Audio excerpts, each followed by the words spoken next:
morning. Happy Friday. Welcome to the Pitch Right Chronicles. I'm Uncle Todd, here with Donald. And joining us today, we have an OG with us of the Chronicles.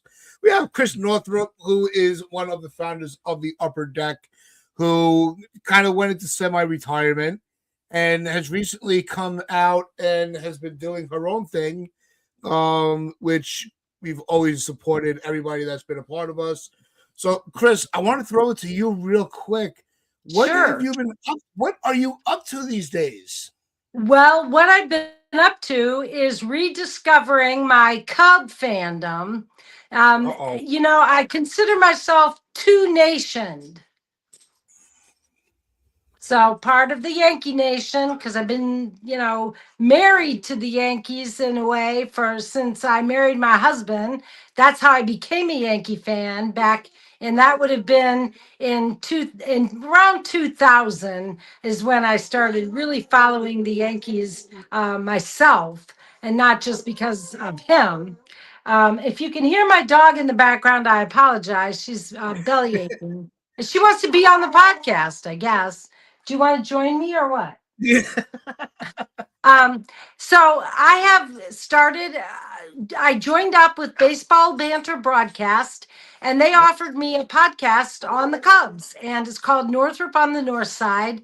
And I'm taking fans with me on a journey of rediscovery as I find out what it is about the Cubs there is to love, why I love them from my childhood, how I came to, back to the Cubs at this point.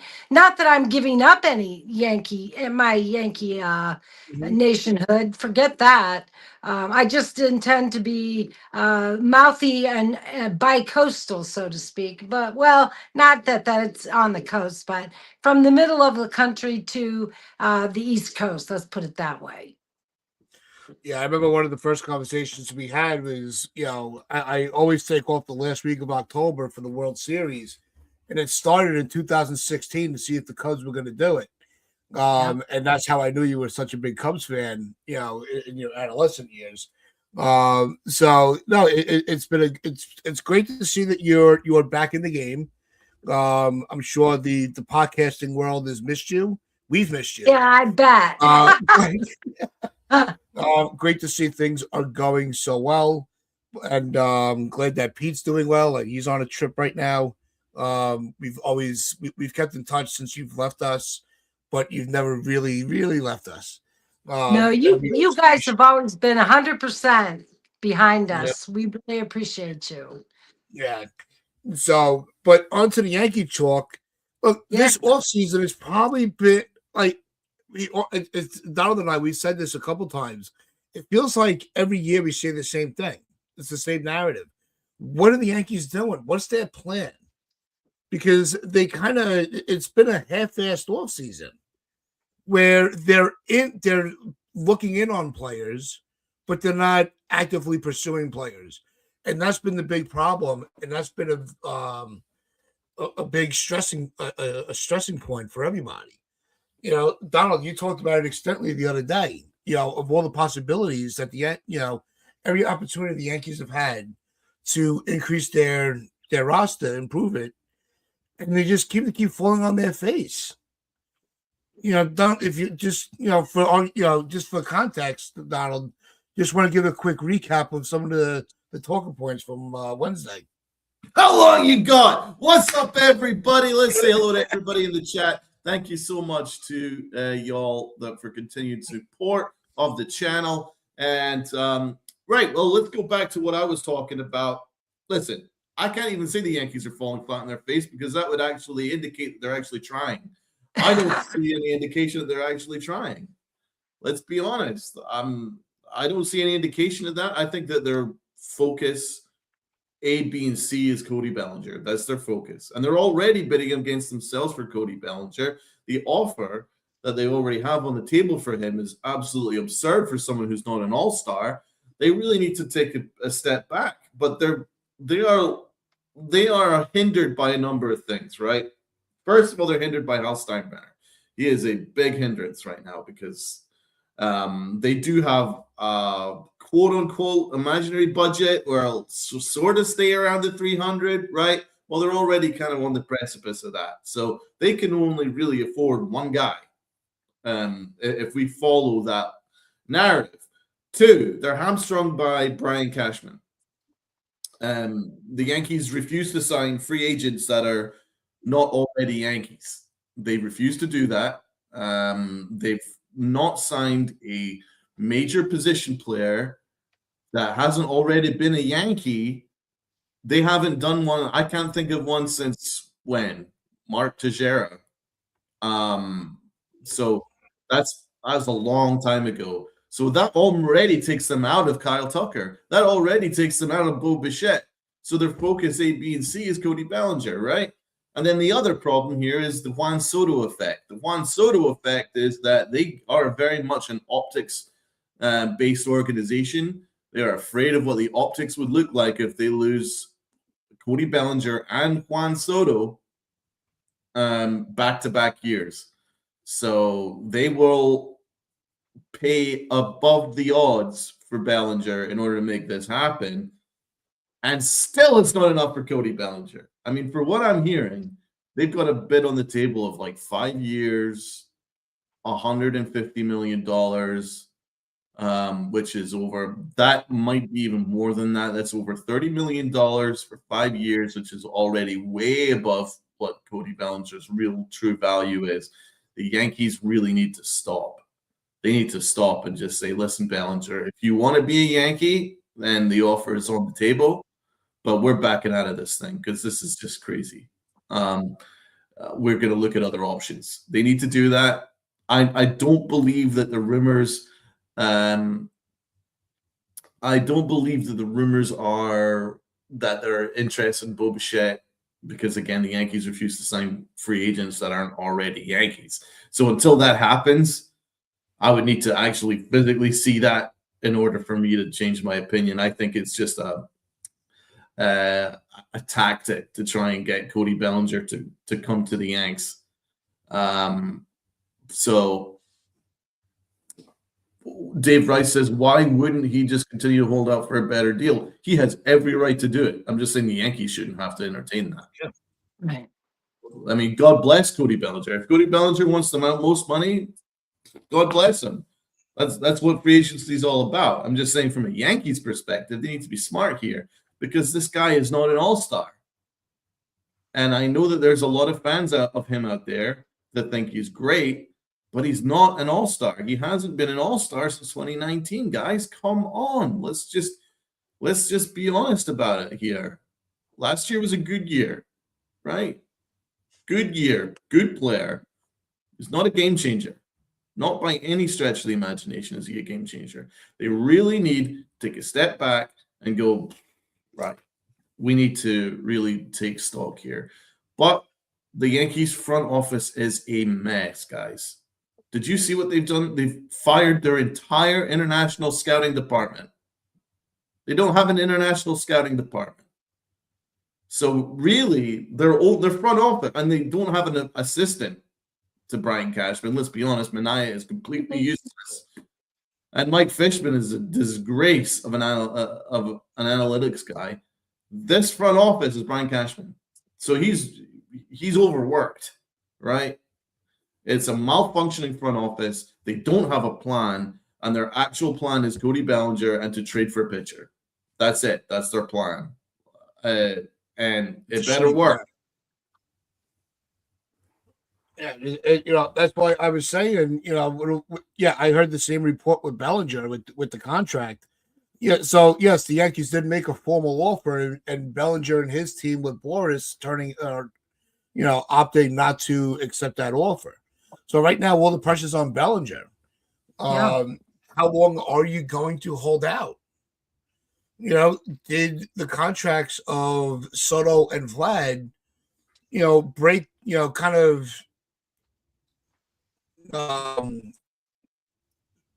throw off balance? I'm trying to think of the right word, of the expectations of these teams. Yeah. So you're not gonna. I don't think Bellinger's gonna really. Bellinger wants like 7 or more years.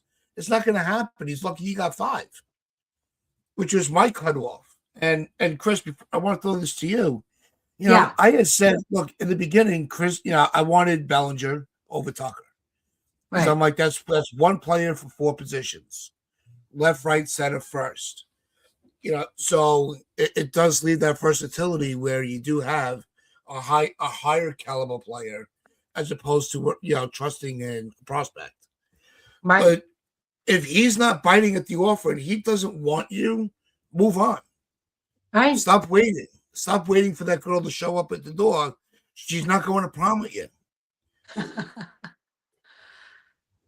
I agree with Donald, both of you, 100%. And I was, looking at some headlines this morning in preparation for coming on with you. And one of the headlines said this: New York Yankees botched their offseason with one crippling decision. And I assumed, and I was right, I know the name you're going to say. yeah, that crippling decision was the qualifying offer to Grisham, Bingo. which Sure I'm is. sure you guys have discussed. But that's the fly in the ointment. And Bellinger, now you've got a situation where you're bidding on Bellinger, and he wants all this money, and you've got an outfield with Judge, Grisham, we've got I'm sorry, Dominguez, Spencer Jones waiting in the wings, although he's probably going to stay in the wings at this point, especially if Yep. they do sign Bellinger. But, what did you guys make of the Grisham inclusion? Oh, it's a complete disaster. Yeah. It's a complete disaster. He's getting paid 5 times what he got paid last year. It's absolutely absurd. The Yankees thought they were being cute. The Yanks were getting cute. They thought that he would take on he would sign a big contract elsewhere, and that they would get a 4th or 5th round pick out of it, and they're going to look like geniuses. But there was a couple things that stopped that plan. Yeah. One of which is the looming lockout, right? So Grisham's like, I'm going to take the guaranteed money. Thanks. Right, with the looming lockout. I'll take my chances. So, because you don't know what the framework of baseball is going to be. If there's a salary cap, then there might be even an even smaller chance of Grisham signing or getting a big time offer post lockout. So he's just like, right, I'll just take the guaranteed money right now, 22 mil. This is more than I've ever had in my freaking life. Exactly. I'll more than happily take that. That was a stupid call by Brian Cashman. Now, I know that there's going to be some simps out there for Brian going, oh, no, this was all part of the plan. This was not part of the freaking plan. They just thought they were just getting cute. And they got caught with their pants down. That's it. That's the reality of it. I'm not saying that Grisham's a bad player. No. He was good last year, but he is not worth $22.5 million. There's not a single it's not the player, it's the value that he's putting. Of course, there's not a single team that would have gone anywhere near $22 million for Trent Grisham. Not a single team. Nope. He would have signed a contract probably worth between 12 and 15 AAV if he hit the open market. What the Yankees should have done is turn down the qualifying offer, let him test free agency, and then gauge the market, and then you could probably give him a 2-year deal worth 12 to 15 million AAV, and I don't think any of us would have complained because he's a solid player, just not at that crazy money, and it's taken them out of a lot of things that they really needed to do because of Hal Steinbrenner's budget. So he should never allow it. To be fair, he shouldn't allow it to cripple them. But this is the Yankees we're talking about. This is no longer the Yankees that we know and love.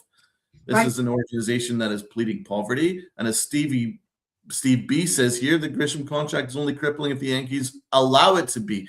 Facts on facts on facts on facts. That is spot on. And they've done this to themselves. So I'm not blaming Grisham by any stretch of the imagination. God bless him. It was a smart call. But it was the obvious call. I said it when we offered it. I said he's going to take this, and Oh, I was in yeah. the minority, but it was off spot on. here. I did. I said he's going to take this. You have to. They really screwed up, man, and it's really hurt this offseason. Now they're just scrambling. That's really what it's quite blatantly obvious. The Yankees are scrambling. Overpaying for Bellinger and not really having a plan outside of that. They don't have a plan on pitching. They're just kind of running around scrambling. It sure doesn't make a whole lot of sense. No, it's Cashman's he's losing his edge as a GM in the game. I mean, you have to look at the foundation of the roster construction when you realize that you have a player like Judge, who's one of the if not the best, him and Ohtani, two of the best hitters in the game. Right. Because you can flip flop either one of them depending on your fan base. If you're not a Yankees fan, it's Ohtani. But that is a marquee player that other teams around other players should want to be like, I was Judge's teammate. I was on this ride with him. And they're not coming. There's no interest to be a Yankee. Why? You have to narrow it down to Cashman's the problem. He's the old dog in the yard that nobody wants to bother anymore. Nobody's paying attention to him. I started reading this interesting book by Tom Verducci called The Cub Way. And one of the things that he talks about is Theo Epstein and sort of a philosophy that Epstein came up with when he was with Boston. And that was that after 10 years in a job or in any, in a leadership position, you run stale. The 10 years is like the limit. 10-year and he followed that, and he was out of there, and he went to the Cubs, and he had new ideas and new challenges. I mean, maybe it's time for the Yankees to say, hey, we need new leadership. I don't expect that to happen, but there is something to be said for change, to shake things up, make things exciting, make them appealing. That's a great point. You're spot on. And how about add another decade on top of it? Because Brian Cashman's pushing 20 years. Yeah. And it's quite stale, and he does need more help. I mean, if he was to stay, it's not a case that I hate Brian Cashman. I think he's pretty good at what he does, but he needs to be challenged. There is no challenge around him.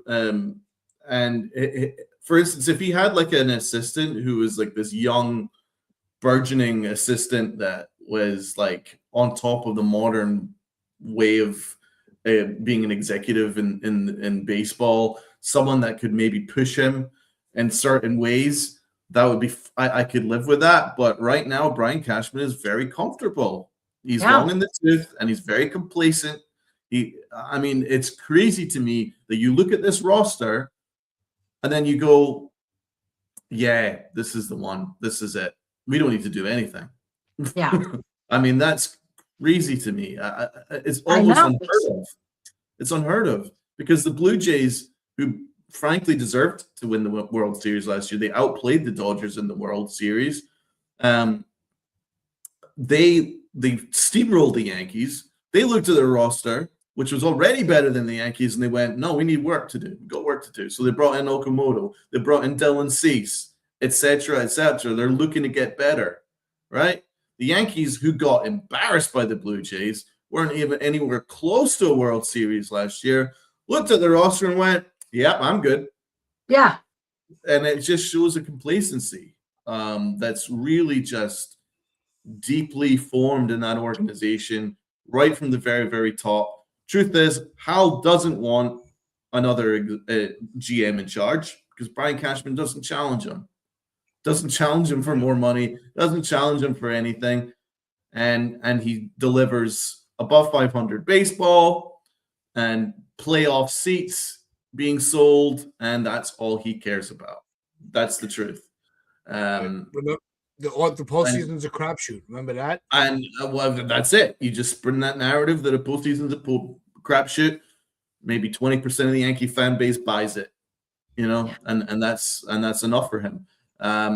Another thing, it's just he doesn't have the heart. Hal Steinbrenner just doesn't have the heart, the energy or the interest to go through a whole hiring process. He doesn't want to tear the whole thing down, risk maybe having a down year or whatever.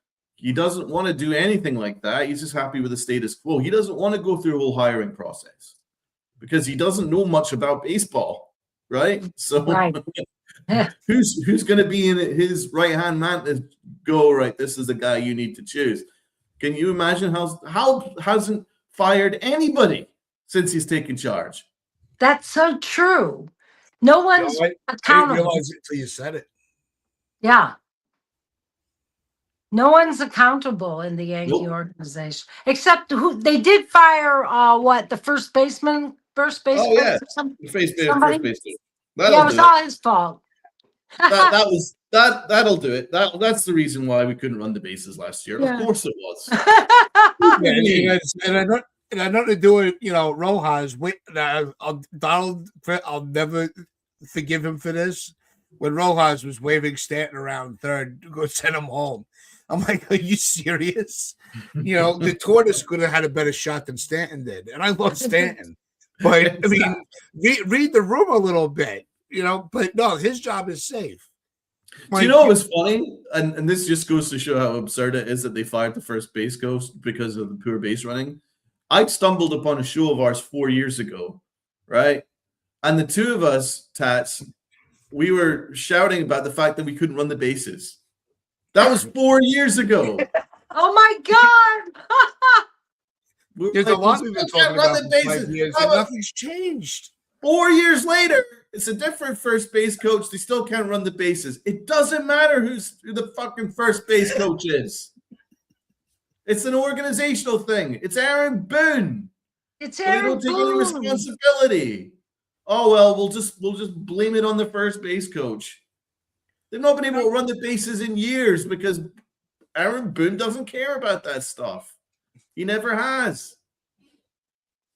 No, but we don't as long as Cashman's here, he's gonna continue to make the botch the same thing over and over again each off season.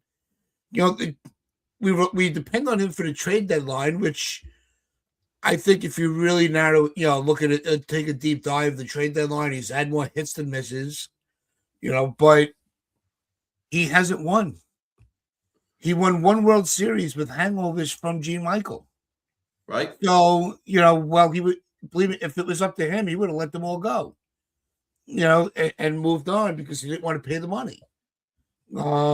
So, Chris, when you look at the and to your point, he wanted Aaron Judge to test the market because he didn't want to pay Aaron Judge. Yeah.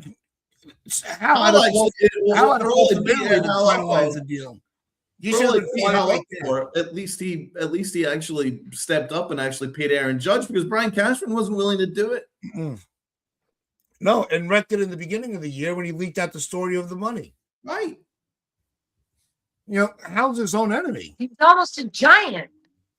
Yeah, Arson Judge will live forever. Arson Judge. But when you look at the way the roster's constructed as of now,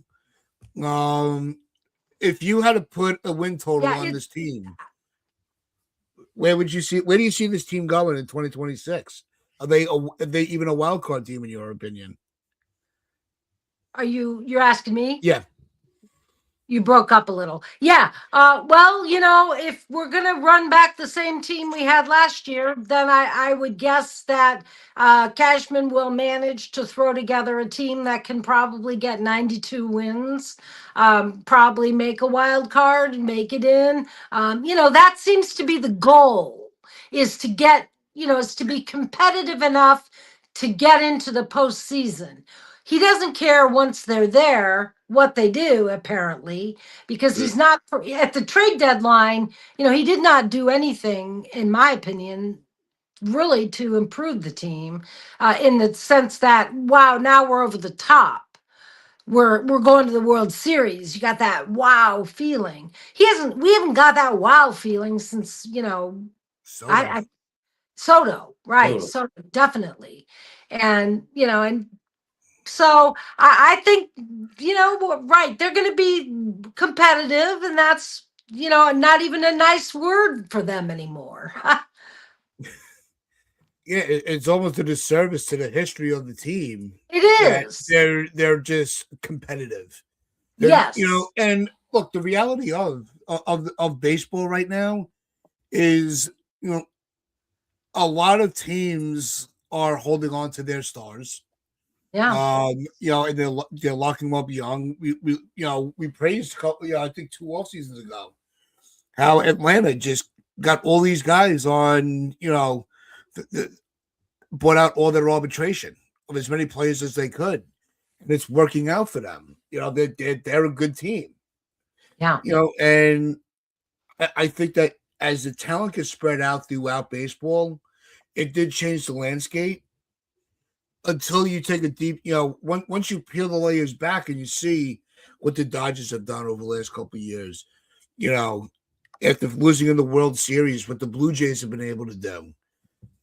Other teams are they kind of stole the Yankees playbook on how to be a perennial winner. And the Yankees just don't know they don't know what to do. Their only game plan is now gone. Right. And they can't reinvent themselves. Did you guys read what our guy Clint Frazier said about Brian Cashman? Oh, I gotta hear this. Oh no.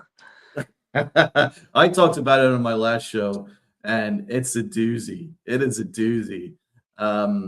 He said that the Yankee front office will piss on your head and tell you it's raining. Here's the article here.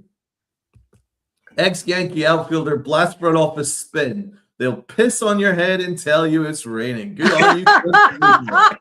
Woo! My guy, God. he says that the organization operates with a frustrating lack of transparency. Preach. Yeah. That leaves some feeling misled. Yes. And manipulated. Yes. I mean, here it is here. I said the Yanks will piss in your head and tell you it's raining. And this is what he's right about here. He says how the Yankees control media narratives through selective information sharing with trusted insiders, specifically Yes Network analyst Jack Curry. They use Jack Curry as a mouthpiece to either tell you that they're out on a guy or in on a guy. And I'll always find it interesting because I feel like the guys that don't want to go up there and say exactly what they're out on know that they'll get eviscerated. So they use Jack Curry because they know that he's somebody that the fans trust. Right. I mean, this is something I actually talked about on my last show, but I wanted to get you guys' thoughts on that. And he also says here, it goes beyond media manipulation. Frazier also discussed Cashman's peculiar obsession with finding bargain players rather than just making a splash, something that he attributes more to ego than sound strategy. And he says here, I think he needs it, bro. He needs that. He needs that for his ego, I can't help but think that guys like Luke Voigt, these guys where it's just like he loves a bargain bin. He loves a clearance rack, loves a scrap heap type of deal. And it's a stark contrast to the Toronto Blue Jays, who are aggressively pursuing the top talent. Rogers Communication, he says the Blue Jays offered Shohei over $700 million. They offered Soto over $700 million. They played Vlad $500 million. Then they get Dylan Cease and Okamoto. They're spending money because they want to. They went to the World Series. I mean, shout out to him, man. Shout out to Clint Frazier. Now, I know that there's going to be some people that are going to shoot the messenger. And there's going to be some people that are going to hate it because it's someone that was not a successful Yankee. But if there's someone that was very much aware of what was going on in the inside, it would be Clint Frazier. He played with the Yankees for a long, long time. And he was played by the Yankees, right? And he got screwed by the Yankees, too. Screwed by yeah. Absolutely screwed by the Yankees. I know Clint has his own YouTube channel, absolutely, but I just wanted to give Clint Frazier a shout out, man. He's absolutely right. So it goes beyond like us complaining about Brian Cashman, because then you'd be like, well, how do you guys know? You're not there. Well, Clint Frazier was there. How about that? So, I mean, he's right. The media manipulation, spot on. That's what Brian Cashman's done for years. This is what they've been doing. Since the start of this offseason, they've soft launched the idea of doing absolutely nothing with Jack Curry. And a lot of you fans are buying it, right? So that's that. And then secondly, he loves a scrap heap. What has the Yankees done this entire offseason?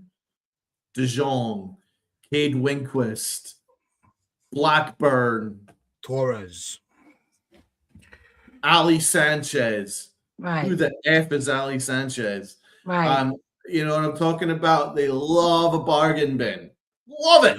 They absolutely love it. In Yarbrough, and then bringing back Rosario for $2 million. Just bargain bin, baby. Bargain bin. So yeah, Brian Cashman loves himself a bargain bin. And it's a weird look because a lot of those guys they could have just given non-roster invitees to just before spring training. But they're doing it right in the middle of December where everyone else is signing major free agents. It's a bad look.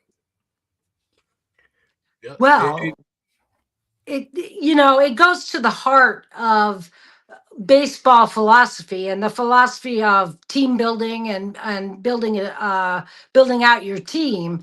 And certainly Cashman, on the one hand, he bargain shops, and I think that is, that's how the Cubs in a way built a World Series team.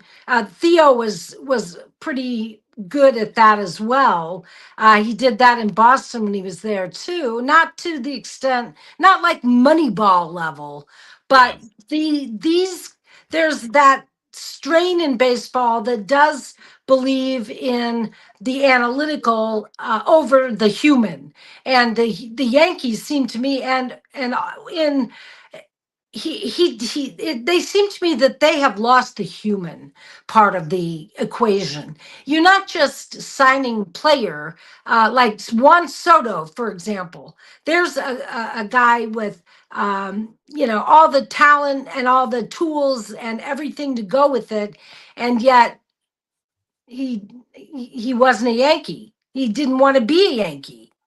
And the key is to find those guys that want to be Yankees and pay them the money, not to necessarily to dumpster dive and go after Paul DeJong per se. And the second thing the Yankees do is they hold on to their prospects to the point where they no longer have the value that they might have had, that they could have had, should they have been used as trades earlier. So there's just a philosophy about building a team that seems very, I don't know, it might even be dated at this point. The Cashman's clinging to doing things in a way that the market doesn't respond to anymore. Yeah, they keep going on. There's just so many question marks on this roster. There's no way to decipher. Like that's the whole point. Like, what on earth is the Yankees' plan? Right. They don't, because they're all over the place. They're addressing all these free agents, but they don't want to give up our prospects for a trade. That's why That's why right now we don't have Edward Cabrera. That should sell real quick. Yep.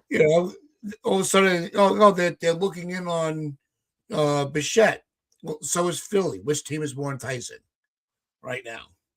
You know, am I? They never even offered to sit down with him. No. They just kicked the tires on him. Did you see where they wanted to profile him as a reliever? What? They thought the Yankees, everyone else wanted to, make him a starter, but the Yankees thought he would make a good reliever. Oh my God. They're so fucking stupid. I read that this morning. But they're so stupid. I trust the Astros more than I trust the Yankees. So if the Astros see a good player in Imai, then I trust that. Yeah. I don't trust the Yankees scouting. No. I just don't trust it. I don't trust their analysis on players. So I'm gonna bet on the Astros finding a good player there in Imai. I think it's absurd that the Yankees didn't sign him. Yeah. Even contractually, it made no sense not to sign him. He has opt-outs every single year. It was just money. It was just money. It was $18 million. It wasn't going to cost any prospects. It was 18 mil, right? And then if he wasn't good, you just don't pick up his option next year. It's as simple as that, right? And we don't need him to be an ace because we've got two aces. Right. Well, all we needed was him to be a number 3, number 4 starter. Right. We needed someone that could hold the floor for us to get Garrett Cole back and Rodon back. And he's more than capable of doing that. Have you seen what he's been doing in Japan? He's got a 1 ERA in Japan. Yeah. How many times has Japan created a shitty player? Not very often. No. Look at the players that they've created so far. So the Yankees international scouting is a joke. Brian Cashman is a joke. And this front office is a joke. Imai was perfect. Perfect. We wouldn't have needed to try to bid for Edward Cabrera or give up massive prospects for another guy now, probably Peralta or Mackenzie Gore. You could have just signed Imai, and then you've got yourself a really good starter for Stroman's money. See, the Yankees don't even believe that they can't even catch up with their own bullshit. Yeah, Jonathan, I know that Igawa was shitty, but Igawa was also a long time ago, man. Yeah, I was a kid then. I was a kid when Igawa was shitty. Jeez, Lou. I mean, that was a long time ago. Look at the players that Japan are creating right now. Otani, Yamamoto, and now Okamoto and Murakami. These are good players. Imai, good player. The dude that the Cubs had last year was good. They make good pitchers. They make good players. The Yankees should be in on that, but they are idiots. Yeah, like Gillian is saying, the one that really hurts, is Okamoto going to the Jays. We're the ones that need a third base, first base position. They don't. So now we're going to pivot to Bichette. And if they do, in a weird reality, and they do actually make a deal for somebody, which I highly doubt. Chris, where do you see the future with Volpe? Well, where does he fit into your roster? I thought Volpe would come along a lot sooner than this. I mean, how long do you wait for this kid to be to fulfill the potential that? Yeah. So I mean, again, is it another case of the Yankees? Hype up a prospect, and again, we've got a kid out there named the Martian. The hype that these guys receive before they ever take the field. Our expectations of them are pretty high. Now, my expectations for Volpe were high, but they've been adjusted a couple times now. Yep. I read this morning an interesting headline that the Cubs getting Edward Cabrera could have the ideal ripple effect and the Yankees in their righty search. And this article is recommending Nico Horner for the Yankees. And I was like, are you kidding me? You don't like Nico Horner? I love Nico Horner. Oh, right. The very idea, I'm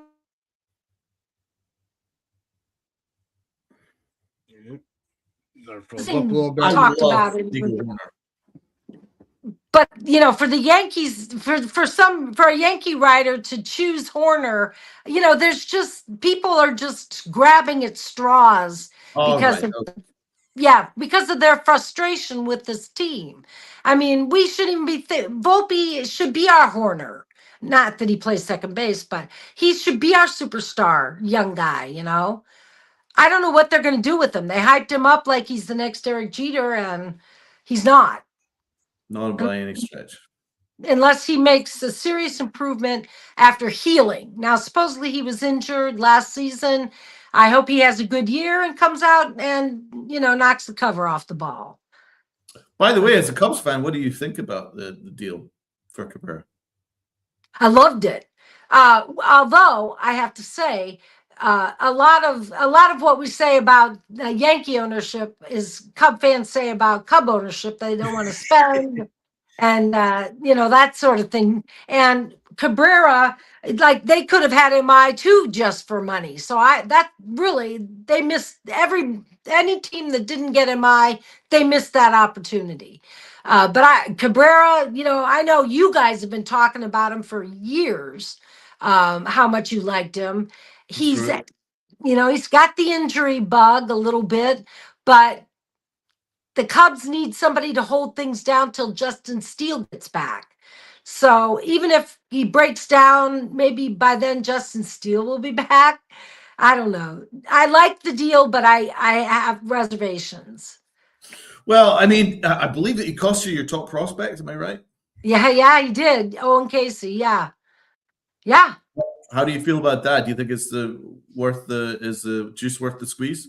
Yeah, that's a good question. They're pretty top. They're heavy in the outfield. They've got another kid behind him, Kevin Alcantara, that they like a lot. I don't know that he's got what Owen Casey had, but the Cubs have some prospects still in the pipeline that they feel like they could let Casey go. We'll see whether that turns out to be the case. Whether he goes to Miami and becomes rookie of the year, that could easily happen. Yeah, I mean, my new outlook on a lot of these prospects, is they're just a prospect is a question mark. You don't know. We've held off on so many players. I rattled off some of the names, on the last show that Donald and I did.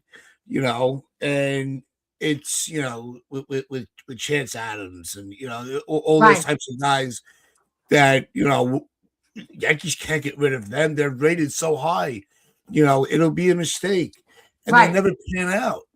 We could have easily had Garrett Cole before he was even on the Astros, but no, Miguel Andujar and Clint Frazier, you can't part with those guys. So that's the future, and all these guys that we held on to are not panning out.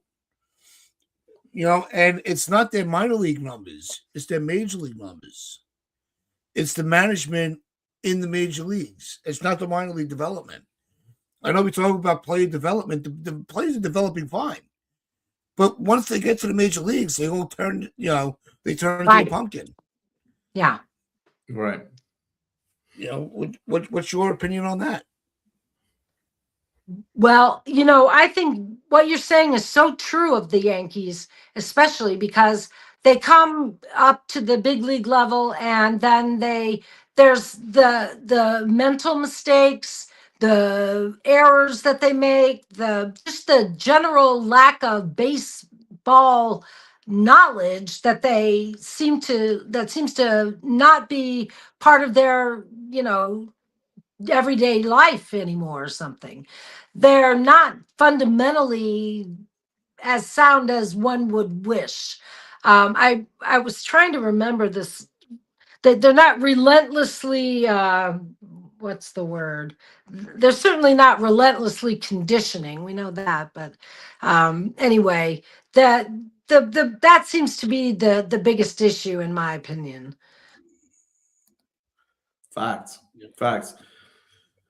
Let's ask the fans to do a solid for us, and please hit the like button. Please hit the share button. Please hit the sub button. Do all the good stuff. Check out Chris Northrup. Check out the Pinstripe Chronicles, Yankified, and all the good stuff. Please hit the like button. Continue to boost the algorithm for us. So, Donald, I want to bring up one thing. Chris and I were on the phone the other day because we've been talking a lot over the last couple of months. We've really reconnected on a daily basis again, which is awesome. Now, Chris is trying to get ticket. Her plans right now are to go to opening day at Yankee Stadium. And that is, opening day, and it led to a discussion with opening day of baseball. And, if I don't know if you've realized this year, Donald, that all the games are at night and are on Netflix on a Wednesday. I think this is a huge mistake from baseball. You're taking out all the kids that have been waiting for their teams to play. Like the Yankees and Giants are playing on a Wednesday night at 8 p.m. Oh my God. On Netflix. Are you kidding? No, that's serious. Oh my God. Opening day used to be like a day game. A day game, and then you had the day off after. The next day was a day off. And then you had all your, really opening weekend was supposed to be afternoon games so the kids can enjoy it. Wow. Right. And then Tats, you could get the day off work and you can go and all that stuff. That was a big thing for you as well. Well, no, I'll still be taking off on opening day. But it's like, now I'll be out. I don't mind going out at night. But, bars don't stay open late anymore. I'm hoping they will for that day. But, it's I'm even going to have to adjust my plan. I think it's just more that they're putting on Netflix. It's just, again, they're so greedy. How many more apps do the Yankees need and does MLB need? You know what I'm saying? How many more apps? Yeah. How many more apps subscriptions do you need? My God, it's just absurd. So it's kind of sad. It makes you miss cable. It's sad, and when you look at the regional networks are failing, like the teams are losing money on their, like the Cubs, for example, they reduce staff by an enormous amount, and they're just doing Cub games practically on their network. It's just they're not succeeding in their home markets with their regional networks. Yeah. And John, just so you know, this is an MLB decision, this isn't decided on by the teams. Yeah. This is our our wonderful commissioner Rob Manfred. He's the worst. He's the worst. Did you hear the most recent thing that he was thinking of bringing in, like an in-season tournament? I did. No, but I didn't hear that. Oh yeah, there's Underdog MLB a tweet at Underdog MLB. Rob Manfred said he's considered possibility of a split season or an in-season tournament. I know that Rob Manfred was on the Craig Carton show on the Fan with CMAC, and the only thing I was able to catch because with work is that yes, they are expecting to have a complete realignment of all the teams in the divisions, and that is something that is going to happen at some point. But he's one of the things that he said that I thought was interesting was the Yankees and the Mets may not end up in the same division with the realignment, which I think would be a missed opportunity. I think they should be, if they're going to make any realignment, I'm still We're gonna speechless have. about the idea of having a realignment. I mean, we've had I am too. My mouth is hanging open. yeah, I'm we've like, had the same divisions for since days dot. My right. God, it's been And the then what do you Yankees, do the with Red your Sox. divisional rivalries that have been going on for 100 Yeah. years? I mean, don't. hell So I no. don't know what the hell is going to happen. But I don't know Right. if you remember the far back enough. If your memory goes far back enough, Chris, when the Pirates used to be in the NL East. Well, I probably was, I'm sure I was alive, but I don't know that I was a baseball fan when that was the Yeah. case. Yeah, I saw something when this whole topic first started coming about. Yeah. I was like, holy shit! I'm like, the Pirates used to be in the same division, with the Mets and all of them. Wow. Yeah, it was really weird. I mean, I know that the Yankees would love a division realignment. Could you imagine if they got in the same division as like the Pirates and the Marlins? They'd be like, "Yay, we might actually White win Sox. something!" Yeah, it's going to be something very similar to like I think it's gonna be like a hybrid of what they have now and like the way basketball has their conferences. But it does pose a lot of other questions of what happens to really you know the story of the American League National League. You know what I mean? I think there will be expansions. I do believe that there will be an They still, expansion. yeah, they are. Well, I didn't hear the whole conversation. I don't even know if that came up in their discussion. But no, there is talks of adding 2 more teams. Oh. You already have all these teams that are that are, operating under poverty. But let's add more Well, chaos to the problem. but that's by design. I mean, Ken Rosenthal is practically begging. He's bullying the Cubs to spend money. He's telling them, you have no reason not to go out and spend money. Well, there's no sports owner, not even just baseball. There's no sports owner that's living, in public housing. You know what I No, mean? They're all extremely wealthy people. It's how much of their money is allocated to operating their team. right, Don't forget, in baseball, any owners, they do not. It is not mandatory for them to disclose the team's finances. right. But So like, we don't even know what happens most of the time behind the scenes, right, right. except for Hal screaming that crying about having to pay the city. That's what Ricketts does. The same exact thing is they Yeah, take in a lot of money, their front end, and then but they're not spending money to improve the team on the other end. And that's what Rosenthal is objecting to. They're just, whatever their expenses are, it's not different than what other teams in other cities have. exactly. Yeah, and fans don't want to hear No, I'm broke. Look, we all know that it's you have to spend money to make money, but that also needs to apply to the team's rosters. You have the Pirates that they have a player like Skeens, who's just getting his early prime years are going to be wasted yeah, because they don't want to spend the money. And you have the Yankees that are really almost being bullied out of being a big market team because of the way that they want to spend, they want to budget. right. Then they only have themselves to blame. It's not the players' greed, the agents' greed. At some point, you have to start saying it's the owner's greed as well. Yeah. Well, we've got some breaking news, y'all. Go Oh, ahead, Donald. Check this update. I'm told Bellinger is seeking $36 to $37 million per year. The Yankees think that's crazy too, although there's room for negotiation in that regard. Bob Clappish on the Yankees and Bellinger. 36 to 37 oh my God. million dollars. He is. He's a piece of work. I He read is. this morning too that it could take 6 years and like Yeah. 204 million to finally, compromise.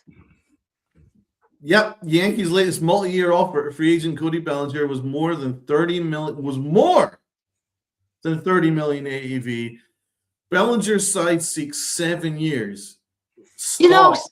Bellinger is not. I'd like to go on a Bellinger rant because Please that do. guy is not worth that kind of freaking money. No, he's not. And when he's been an MVP. I know he's had good years, but he's also had rough times. He's had some down years. So when he's not a consistent player. He needs to be for that kind of money, you got to be Juan Soto, Aaron Judge, Bryce Harper, Juan Soto. Juan Soto, definitely. But he's not that player.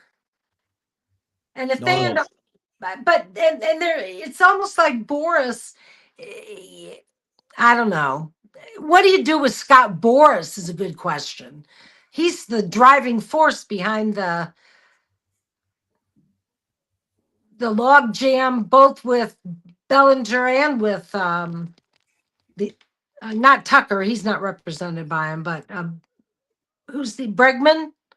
Is Bregman Bregman's the other guy? Yep. Yeah. Bellinger has been, I like Teron here. Bellinger has been 50% horrible, 30% good, 20% excellent in his career. Okay. That's a very good way of breaking it down. Completely agree. Yeah. And that's pretty good. Yeah. that is not worth $36 to $37 million over 7 years. If the Yankees pay anything remotely near that, that is a disgrace of a contract. Yeah. That's just a recipe for disaster. It is. The guy's not been an all-star since 2019. Yep. I forget who it was that was on. I want to say it was Jim Bowden on Foul Territory. Was talking about the whole situation with Scott Boras and his agents and the contracts.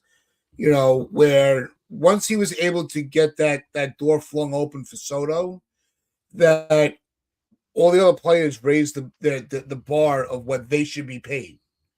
Right. Because that's why you were saying, the Yankees gave him a legit offer. But Bellinger thinks that because these other players are getting this money, Bregman turned down a great deal, and where he could have been locked up for 6 years before going to Boston. No. And he took his gamble on the market. And look, and that's what these players are doing. And like I've always said, I will never fault the player for wanting to get any extra dollar that they can. But after a while, you got to be a little realistic. You have to know, okay, the market's is not there this year. This is not the players' market. It's the GM market this year. It's whether you're a buyer or a seller. It's the market is where it is right now, and it's because of that. This is the stuff that Scott Boras does. Like, this is Scott Boras's games. It doesn't mean you should be entertaining it. Kyle Tucker is not associated with Scott Boras. His client his agent is Casey Close. Pivot to Casey Close and Kyle Tucker. Bring in Kyle Tucker. Tucker wants a contract more than $425, but he's not going to get it. There's rumors that's what he's waiting for. There's rumors that he's going to accept a short-term deal. But you still. I prefer Tucker myself. I prefer Tucker. I think Tucker's a much better player than that. Yeah. So if Tucker goes, look, I'll come for 3 years, $45 million a year. You're okay with that? 100%. Are you kidding? Because then you're taking advantage of Aaron Judge's window. Because that's one thing we haven't talked about yet. Aaron Judge's window. He's 35. Yeah. How many more years are you expecting Aaron Judge to be Aaron Judge? I'd say he's got 4 more years of dominant Judge before he'll still be Judge, but not at the high caliber that he is. It's also Cole. Cole ain't getting any younger, and he's coming off an injury. Right. Now, you look at this lineup with Cody Bellinger, it's not good enough. No. Now, Kyle Tucker instead would be a much better player. You're finally giving Aaron Judge some consistent protection in the lineup to make Exactly. him better. Because right now, if I was the opposing GM, I'd just be doing the opposing manager, I'd just be doing this the whole time, every single game. I'd just be like, walk Judge. I'll pitch to Jazz Chisholm. Yeah. Pretty guaranteed that he's going to strike out. So I mean, that's what I would do. You know, I would be absolutely doing that. I'm not going to friggin' pitch to Aaron Judge. Aaron Judge is going to get walked like 300 times next year. So I'm sorry. They need to pivot. If Cody Bellinger is wanting 36, 37, and Kyle Tucker is wanting 40, 45, who's the better player? Kyle Tucker. So you're only paying a little bit more for a better player. For shorter years, absolutely you do that. Healing Man's Hearts has got it right here. I mean, I'm sorry. But the Yankees are hamstrung by the fact that they refuse to sign free agents that aren't already Yankees. That's one big thing. Two, they also spent the start of the offseason ripping Kyle Tucker, saying that he doesn't care about baseball enough, and that's why they want Cody Bellinger. Remember those leaks? Well, those leaks were not from the Yankees. Those leaks were that was I believe that narrative was when he played last. He was with the Cubs last year. Yeah. And even some of the players were Joel saying Sherman was saying that he's heard from Yankee people that they don't like Kyle Tucker, and there's questions about but there were even undisclosed Cub players that were like, at the end of the game, he just goes home. Like there's no he's a private person, and he's very quiet and sort of soft-spoken from what I understand. Okay. He's not going to probably be the clubhouse leader, but you don't need a club. You got Judge. Right.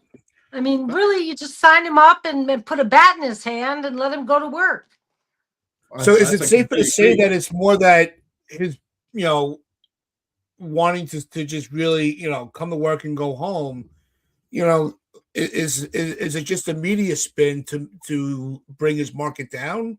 Or Yes. is it just players are like, look, we all go out to eat after the game. We all kind of shoot the shit a little bit.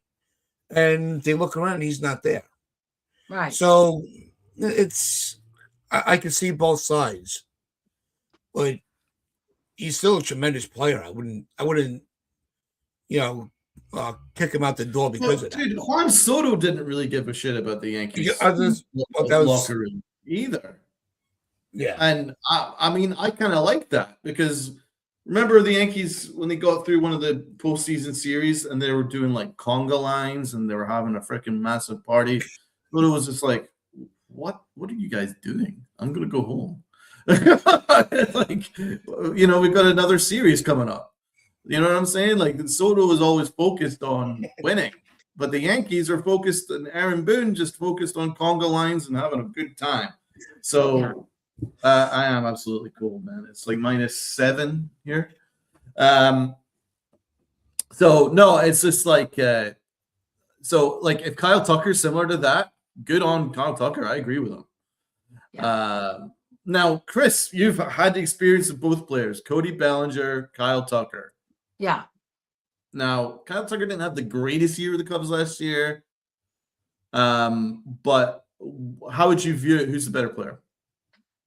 I think Tucker's the better player. When he played he was in the first half of the season, early on, Tucker was hot and he was definitely everything the Cubs wanted him to be offensively. He got injured. He had 2 injuries during the season last year. One of them was, I think he broke or had a fracture in his hand or his thumb or something. So he played part of the season with injury, but then he finished up strong at the end again. So I think Tucker's the better player, but this is not the year to show it necessarily. He didn't get the opportunity. The Cubs didn't get the full Tucker experience. Yeah. He was a little disappointing for them. So that they're not. I don't think Cub fans are clamoring for Tucker to come back as much as they are for Bellinger, actually. Why is that? Because they let the Cubs were really they let Bellinger go. And they perceive that Bellinger, is more of a clubhouse guy, fits in better and that sort of thing. thing. So I prefer Tucker myself. I don't know how you guys feel, but Bellinger, I know with the Dodgers, and before he had some injury issues, he had some down years, but then again, he's got the MVP behind him. Both of these players, I think, next year are going to give you very good seasons unless they get injured.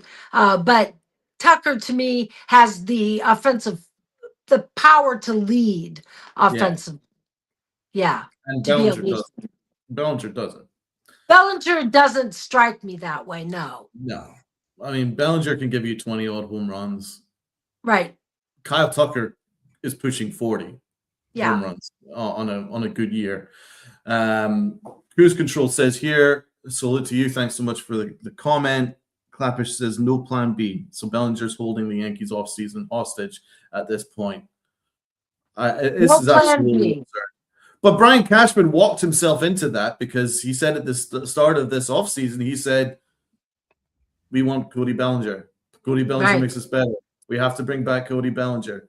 Have to bring back Cody Bellinger.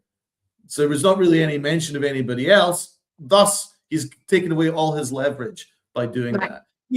I mean, that's something that is like so unlike Brian Cashman. He normally plays the media a hell of a lot smarter than that. But he just basically gave up an alley-oop to Scott Boras to hold the Yankees hostage by doing that. But there's no doubt about it for me. You asked who I prefer. I prefer Kyle Tucker a million times more than Cody Bellinger. You've been like that since the offseason started. Yeah. Uncle Tats, you're a bit more of a fan of Bellinger than Tucker, but I'm the other way around. I much prefer Tucker. No, well, that's what I was saying before. At the beginning of the offseason, absolutely. Yeah, one player for 4 positions. I thought that as long as the deal does not go, I didn't want to go more than 5 years, and my cap was $30 million a year. Yeah, I think I felt that if it fell into that parameter, the Yankees would be well off. But as time went on, like I said, if he's not as interested in us as we are in him, then move on. You say, all right, you had your chance to, but you're out.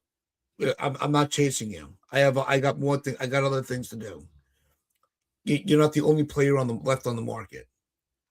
And so either take the deal or we're not talking anymore. And by the way, Bo Bichette is meeting with the Phillies over the next day or two. So that could be him off the market going to the Phillies. That would be a great move for the Phils. Yeah, which is where I think the Phillies are going to make. I do think you're right about the Phillies. Something they have something still up their sleeve. Yeah. I don't think the Phillies are done. They've been quiet. Yeah. Well, I think their fan base is also getting tired, like we are, with running the same roster back. Yeah. It's because they really have maintained the same core roster for a while now with no result. Yeah. And you're wasting Harper. And how do you think about this suggestion, Chris?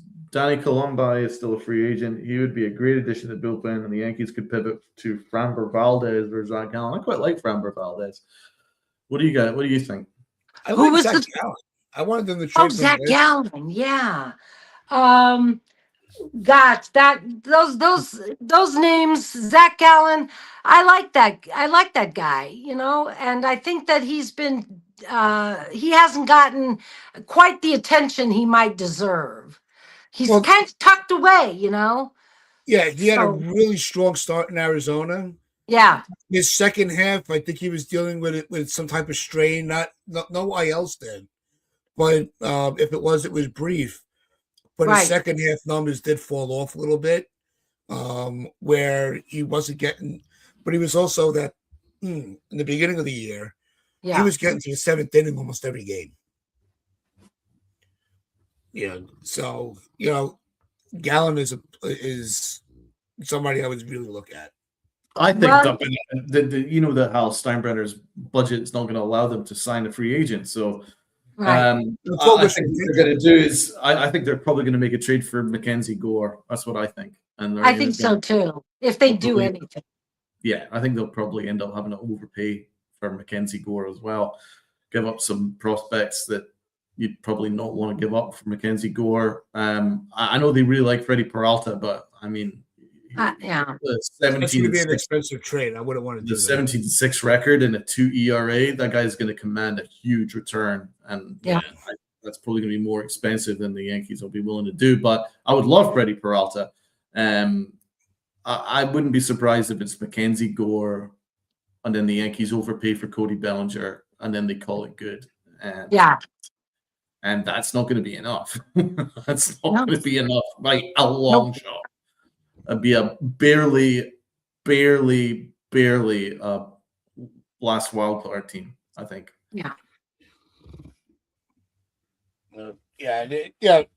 Valdez or Gallen is going to be pricey, Dave. You're right. But I mean, I think that they have to look outside of somebody that was not on the team last year. Because that's all we're doing. That would be nice. We're not adding pitching because we're going to get Cole and Rodon back at some point, and Schmidt. But you don't know what condition they're coming back in. Right. And you don't want to be the pessimist, but as in a realist point of view, you're not dealing with pitchers coming back in their 20s. These guys are in their 30s.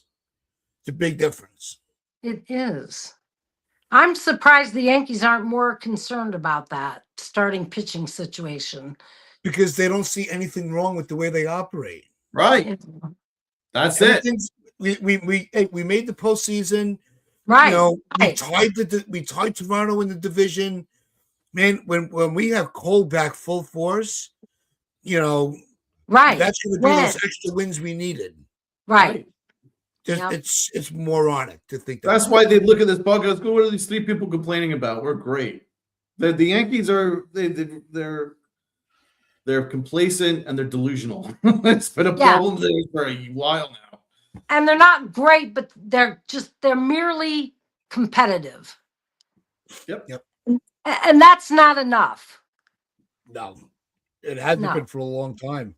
And Nick, you're right. If we were able to get J-Ram, holy shit. But J-Ram he has no interest to ask for a trade. Great. He loves where he is right now in Cleveland. So don't expect J-Ram to be crying to get out of there. Hey guys, let's not forget how much the Yankees based on arbitration yesterday. I believe That's 7 or true. 8 players. Oh God. I know that they've settled on arbitration for Duval. The Yankees pretty much everybody his agent. I agree, but they're not going to do it because of Cashman and Howe. All right, so here are the names real quick. Agreed to terms with David Bednar, Jake Bird, Jose Caballero, Chas Chisholm, Fernando Cruz, Camilo Doval, Luis Hill, and infielder Anthony Volpe on 1-year contracts, avoiding arbitration. Oh, God. Yeah, I saw They had to get Volpe Volpe in there. They had to do that. They had to do it. They had a window to just say, you know what, we're done. Exactly. It would have been the shock of the season, of the off If season. Volpe's getting paid anything more than minimum wage, he's overpaid. It doesn't. The tweet from the Yankees didn't specify the money. If he just gave us is 10.1 mil. Even do that. Chris, let's bring him in to end the show because he's always a highlight of the chat at some point for us. What's your take on Jazz? Like, what do you do with it? I love Jazz. I loved Jazz when he was with Miami. I always thought he was an exciting player to watch. The great thing about him is he doesn't fit in. He's a big mouth. He's always being very expressive. He's like so much the opposite of the other Yankees that he's like the Didi of this team. I love it. I love his energy and everything. And I just did a top 10 second baseman list for my other gig, and Jazz actually he's become a good second baseman. Well, He's he's not good. bad. His defense, his mouth is the problem, His, especially when his he's mouth yawning, is the right, problem, Tom? but his defense Well, he's his yawning. defense came up. He had a career Yeah. year. Really, he had a year. No, the numbers are great, and I like the trash talk. I think that's something the Yankees have missed. Is that Yeah. guy that had that attitude? Oh yeah. But if you're going to talk your shit, you have to back it up. Right. And there were a lot of times he never came up, he would fall short at the plate. The Yeah. one thing that Donald was like, when Donald was finished, and I don't want to speak for you, Donald, but him yawning on the field in the postseason. No, I was done with him as soon as he yawned in the postseason. I was like, Okay. Yeah. you out. Interesting. Yeah. Yeah, I Well, don't know if he's somebody in the stands was yawning and it's contagious. I yeah. don't know. If I was the He showed manager, terrible luck. if I was the He's one of manager, the characters. I would have gone full Billy Martin on him. I would have been like, I would have taken him by the ear and dragged him off the freaking floor, dragged him off the field. Okay. Yeah. Oh, I didn't know he did that on the field. Oh yeah, He was caught on camera yawning right during the. Oh my God. The Blue Jays, like these. I But guess I mean, no wonder I he love it lost. with him. You're spot on in terms of like statistics. Yeah, he's like the top. He had a 30 second year. baseman. Yeah. Definitely. Yeah, he improved. You were talking earlier, Tats, about developing players at the big league level, and the Yankees just don't anymore. They just the players come up to the Yankees, and whatever their development is, that's it. In fact, it seems like they lose something when they come up. They're so like Volpe is he's so sloppy at times but I know he didn't come up that way. No, he didn't. No, And but so- you can go through the list of these players. Right. Let's take the Aaron Boone era. Yeah. You go all the way back, right? Greg Bird always had that. Yes, he had some injury issues and it derailed his career, but he never really developed what he was supposed to once he got up here. Right. Andujar, Frazier, Right. Volpe, Braza never got a fair shot. L'Oreal. Like there were all these players that were supposed to elevate the Yankees to another level, work their ass off in the minor leagues, great numbers, they get called up and they disappear. The Yankees need a guy like Ron Washington to come in. Yeah. Oh, I love that. Yeah, like I gotta look into his health. I wonder how his health has been. Yeah, his health has not been all that great. Well, you're right. A teacher, perfect. Great suggestion. But Brian Cashman fired all the teachers in the organization. Yes, he did. He doesn't like people who think for themselves. So wait, you're smarter than me? Get out. Yeah. He doesn't want that at all. No. So all the problems are created by the Yankees. All the problems, and they are incredibly arrogant. They've done this to Volpe. I mean, Volpe is a little bit sloppy, and his mind's not always on the game. But he was not nearly this bad when he came up. The Yankees. Another one. I think the poster one that is actually Sanchez. They wrecked him because of his approach, his hitting approach. They wrecked him with that. He's not a pull hitter. He was always somebody that can hit to all fields, someone that can make contact. The Yankees wrecked him and made him this home run hitter, and he's not a home run hitter. And as A-Rod said, and no wonder the Yankees hate A-Rod, because A-Rod always tells the truth. Yeah. So they hate him for that. But I mean, as an aside, it's pretty obvious. Brian Cashman is obsessed with optics. Was he bothered that the Yankees lost to the Blue Jays? No. But was he bothered when A-Rod and Derek Jeter said that Aaron Boone takes information from the front office? Yes. And he called them personally. That tells you everything about where Brian Cashman is. That's where his head's at. It's not about winning championships. It's about optics. Right. They are incredibly self-satisfied, arrogant, and delusional, and they take no responsibility for anything at all.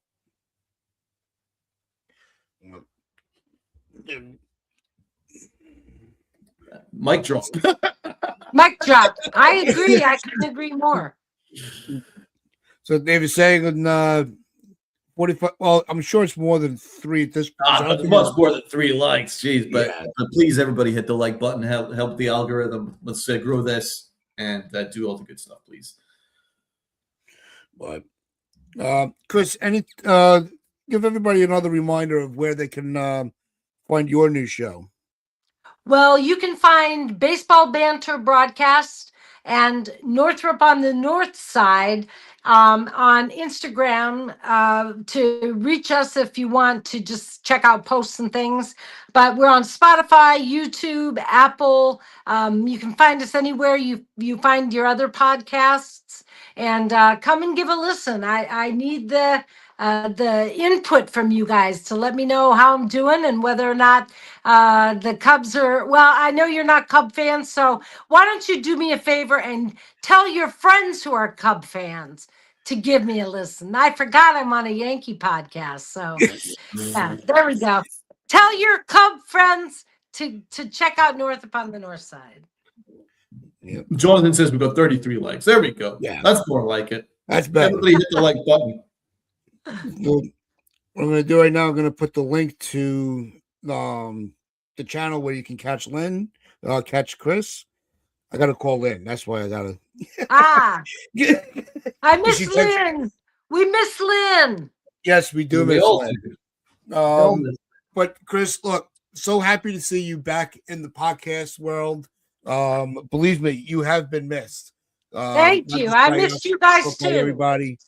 We'll have to do this again sometime. Maybe we'll hijack your show one time. I hope you do. You have an open invitation to do that. Yep. But do appreciate everybody and their comments. We enjoy the interactions as we always do. Hope everybody does enjoy their weekend. So as we sign off, just remember to hit that like button, hit that sub button, share this out, your friends, your family, the strangers on the corner. This is the Pittsburgh Chronicles with Uncle Tats, with Donald and our guest Chris Northrop. And with that, wear those pinstripes of pride and play on. Arrest Brian Cashman.